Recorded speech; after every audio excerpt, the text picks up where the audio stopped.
kota tanpa buku? Pernahkah kau ke toko buku, perpustakaan, atau taman bacaan? Tidakkah kau merasa istimewa ketika berada di dalamnya?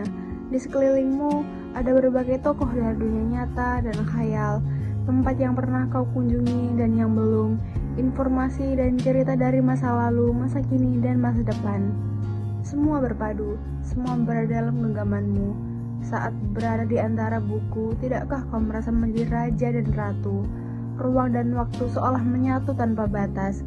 Kau bisa terbang melewati sekat negara dan melewati berbagai zaman. Kau bisa menyelam ke dalam samudera, melayang di angkasa, bersama dengan aneka satwa, dan berkelana di tengah padatnya kota, juga di rimba raya. Kau tahu, buku adalah jendela dunia, kunci pengetahuan, dan pintu wawasan. Muhammad Hatta, sang proklamator, berkata, "Aku rela dipenjara asalkan bersama buku, karena dengan buku aku bebas." Melalui buku, manusia terbebas dari ketidaktahuan. Tempat-tempat yang dipenuhi buku adalah harapan berkembangnya pengetahuan dan wawasan. Apa jadinya jika kota tanpa buku? Pantaskah dia disebut kota? Di kota itu mungkin kabar datang dari sumber lain, dari koran, televisi, atau internet. Mungkin informasi dan cerita datang dari cerita nenek moyang, bagi dongeng-dongeng yang sebelum tidur.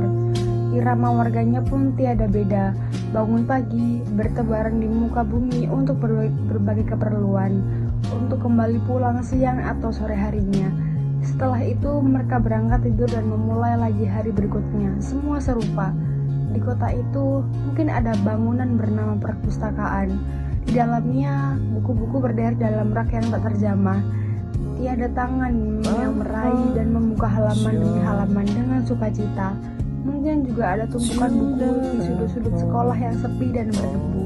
Jarang dikunjungi, jarang dibaca. Buku-buku di sana teronggok tanpa nyawa. Bagaimana dengan kotamu?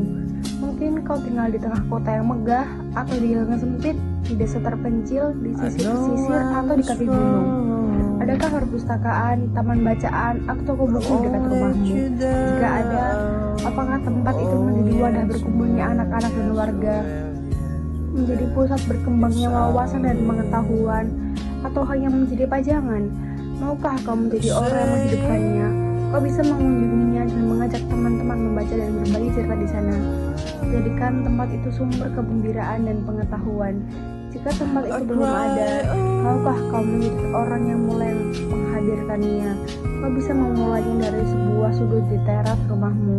Ajak teman-temanmu memulai langkah baru. Jangan biarkan waktu berlalu tanpa buku. Siapapun dirimu, bersahabatlah dengan buku. Dia akan menjadi teman setiamu sepanjang waktu.